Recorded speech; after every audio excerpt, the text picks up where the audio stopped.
What's up, guys? So today Apple, like I said, on September 9th, 2014, they went ahead and announced the iPhone 6. Now this video is basically a recap video of what they announced. So I was able to watch the event. I took some notes, but when I got to the end of the event, I had a crap load of notes. So I'm just going to go over a general rough outline of what they announced and rough outline of the new devices. Now today they announced 3 new devices, the iPhone 6, the iPhone 6 Plus, as well as the Apple Watch. Now you guys are wondering, iPhone 6 Plus.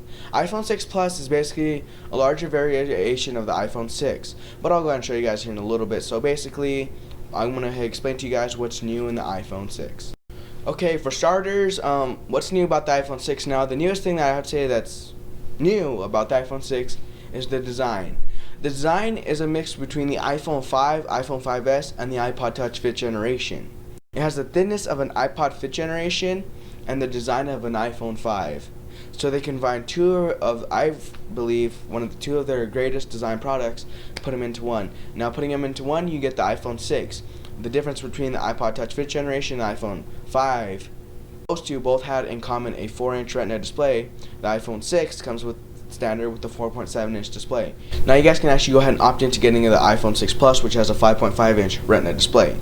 Now it's not called a Retina display anymore because since they announced these new devices with bigger screens, Apple, they went ahead and announced Retina HD. Now what's Retina HD? It has more pixels packed in than what a regular Retina display would. Now this is the first time they're bumping up a screen resolution since the announcement of the iPhone 4. Now that was back in 2010, 2014 now. I have to say they're a little late. Better late than never. So moving on as to what's into the actual phone itself, it has an Apple in-house A8 processor, as long as the M8 co-motion processor, which is the motion processor which was introduced with the iPhone 5S with the M7. So now they're moving on to the M8, and hence because they're upgrading even more. Now, one of the biggest improvements that I see fit that I like in the iPhone 6 personally is the camera. The camera has been improved even better over the 5S. Now this one, they have new lenses, new sensors. So basically the camera itself is going to be a lot faster. But one thing that I would like to note, the iPhone 5S comes standard with 120 frames per second, 720p slow motion. Apple did it again.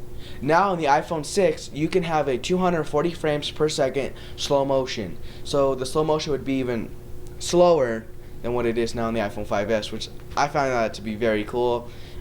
I probably will go ahead and upgrade to iPhone 6. I'm still not sure yet. I'm still deciding. Most likely I will upgrade. Also, one thing I would like to know about what's new in the iPhone 6 is the fact that it has the improved Touch ID sensor. So now that you may have the iPhone 5S, you may see that the sensor is pretty fast now. So imagine that even faster. That's the iPhone 6 for you. Now, I probably have to say that's probably it for the iPhone 6 or what I'm going to talk about in this video. Again, if I do upgrade, I will go ahead and do a video on the phone. If I do, like I said, if I do upgrade, then I'll go actually do an in-depth video into what's new and what's even more if I do upgrade. But I'm still undecided as of now. So the iPhone 6 will launch on AT&T, T-Mobile, Sprint, and Verizon here in the US, as well as many other carriers around the world. So don't worry, if you're a different part of the world, you can go and upgrade. You just have to check availability and everything. Now the iPhone 6 is available for pre-order this Friday and will actually release on September 19th to the public. Okay, so along with new phones comes new prices and everything. So the iPhone 6 and iPhone 6 Plus will come in 3 different configurations: 16GB as it always has, a 64GB, as well as 128GB of storage. That's double the storage if you're to get a 64GB storage capacity. So if you were to go ahead and get it on contract for the iPhone 6 regular version, the 4.7-inch, for $199 you'll get a 16GB. For $299 you'll go ahead and get a 64GB. For $399 you'll go ahead and get the 128GB version. Now moving on to the next part of this video, I'm going to talk about something bigger than the iPhone 6. What can be bigger than the iPhone 6? Something smaller, a wearable. So Apple is finally getting to wearables. They announced the Apple Watch. I know it's kind of weird because when I reference the Apple Watch, I always said iWatch. So it's going to take some getting used to actually calling it the Apple Watch. But the Apple Watch is amazing. It's a wearable done right. The only thing I found wrong with the wearable itself is the fact that it's a square. I prefer an actual circular device like the Moto 360 that just came out a few days ago.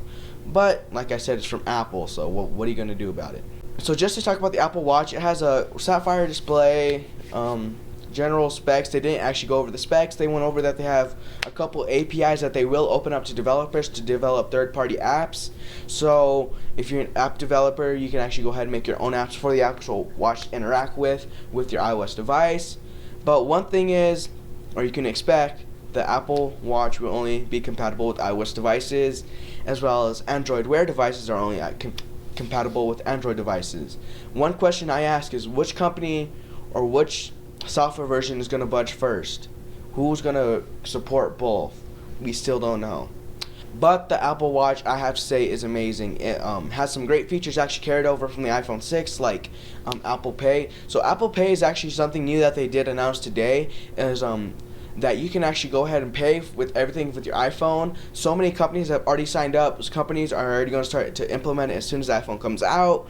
So basically, this tells us that the iPhone 6 got NFC connectivity. Now, they didn't tell us exactly that the iPhone 6 got connectivity, but if you're somebody that's good with technology, it's pretty sure that they did get NFC, and hence they had pictures of motherboards with NFC in it.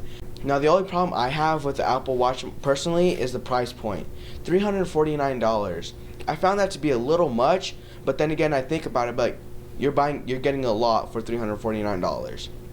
But it won't launch this year alongside the iPhone 6. It will launch early next year in 2015 in the fourth quarter, and I'm definitely look forward to that. I probably won't be picking one up, but if I do, like I said, I'll go ahead and bring a video for you guys, as if with the iPhone 6. And yeah, so that's it for the video today, guys. I hope you guys liked it. Please like, comment, rate, subscribe. Enjoy your rest of your day. I know I did. I was happy that I finally got to see what the new iPhone was. And yeah, I hope you guys are having a good day. Have a good rest of your day, and peace. So just hold on, we're going home. So just hold on, we're going home.